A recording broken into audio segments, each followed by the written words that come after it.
Coach, good day for the offense today. What did you see from those guys out there?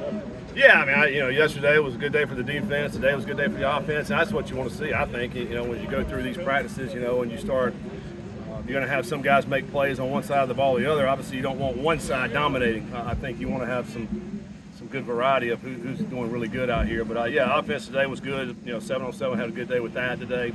And then the finish drill right there, man. I mean, Steven knocked down another long one. That's awesome to see. And, we try to create some of these scenarios for him because now all eyes are on him. It's at the end. Hey, it was an end-of-game scenario today. And then he knocked it down. He's done that so far every time. So I think overall, really proud of the guys the first week of practice. 6 practices out here. The energy's been really, really good out here, and the guys have been competing hard without going over the top. I just talked to them about, sometimes you get to camp right here 6, 7, 8 practices in, you start getting some chippiness, guys are getting frustrated.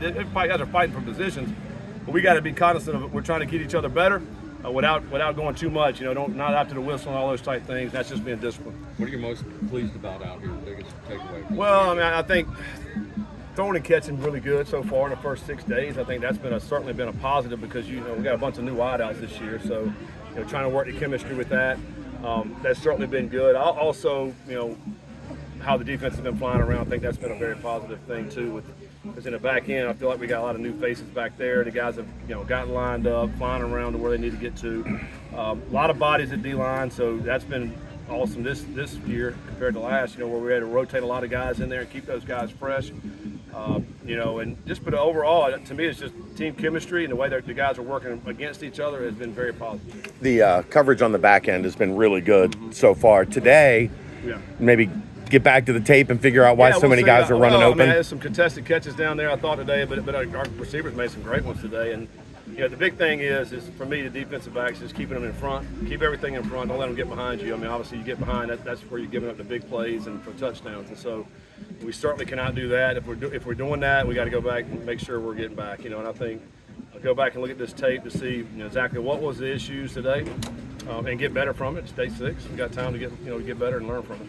You mentioned the wide receiver room. Obviously, yesterday Giyahni had a big day. Today Noah had a big day. Talk about the versatility in these new receivers a little bit now that camp's underway. Yeah, I feel really proud of the way they are. Elijah's another guy who I think's been very steady. Doesn't have the highlights, but he's been very steady out there as well. Dakari's made plays today. That's good to see out of those young guys that were redshirted last year. And then you mentioned some of the newcomers that came in and done some really good things.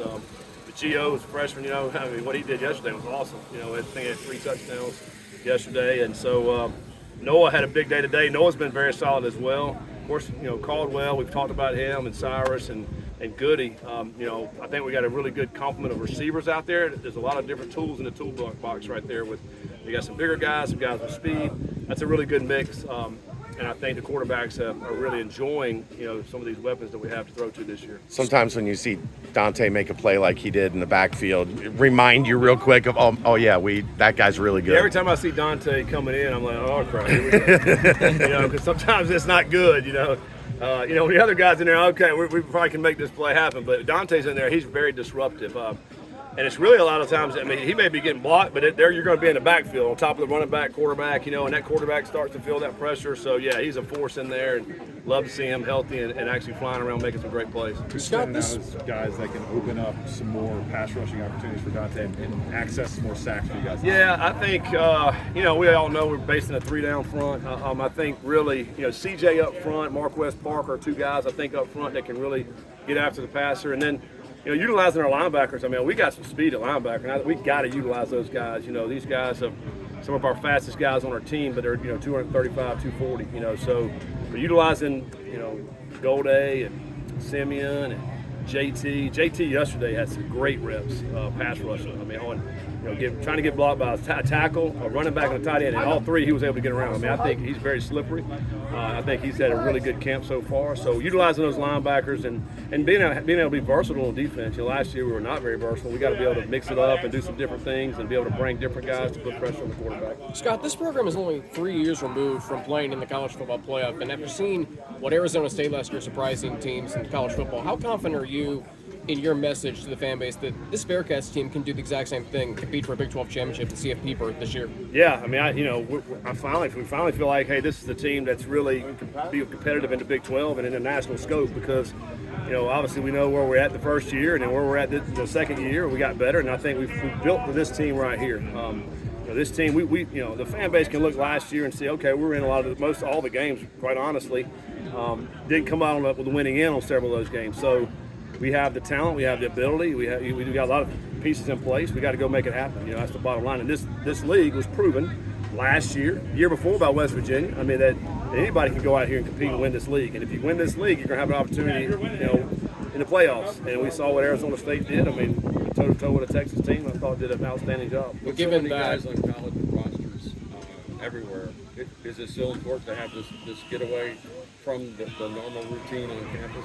Well, I think, we're going to make the best of it. I think for us out here, there's no distractions. One of the biggest distractions is females running around for these 18 to 23-year-olds, and we don't have any out here. So when they get back on campus, they're going to be reintroduced to that. So we'll give them a day off tomorrow, and then I said, you guys better come back focused on money, ready to go. Now, the thing about it is, they're training at our place all summer long. They did a great job this summer. So we got a mature team. That's the other thing. This team is mature. They come to work every day. There's not a lot of BSing going on with these guys. And it really doesn't have to come from the coaches. That's what you love about it. This team is self-driven. That's what I love about these guys. And so they'll come to work every day. The offensive line got a few new faces out there. How do you feel like they're gelling so far? Yeah, they're continuing to gel. They're still coming along, I think. And some new guys that came in with some great experience. But I do feel like they got the ability, the temperament, the work ethic.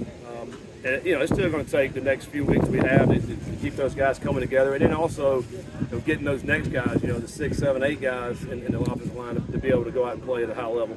You guys are playing Nebraska at Kansas City, Arrowhead Stadium, Thursday night, ESPN. When you're out here and when you go back to Clifton, is that just another game you're preparing for, or is there a higher, greater sense of urgency knowing the stakes of that season opener? Yeah, I mean, it is our first game, and so you're certainly going to be ready to go in the first game, but you have to have a little sense of urgency, no question, when you're playing a team like Nebraska, coming off one of their best seasons they've had in probably a decade. They're good coaches there. They have really good players. They went out, got some more good players. So it's going to be a great test for us. So yeah, we want to go out and say, hey, where's our barometer? Where are we going to be at for this season? It's a great test to start out with Nebraska at Arrowhead. We're excited about that opportunity. Any more questions for Coach? Thank you, sir. All right, Coach, appreciate you.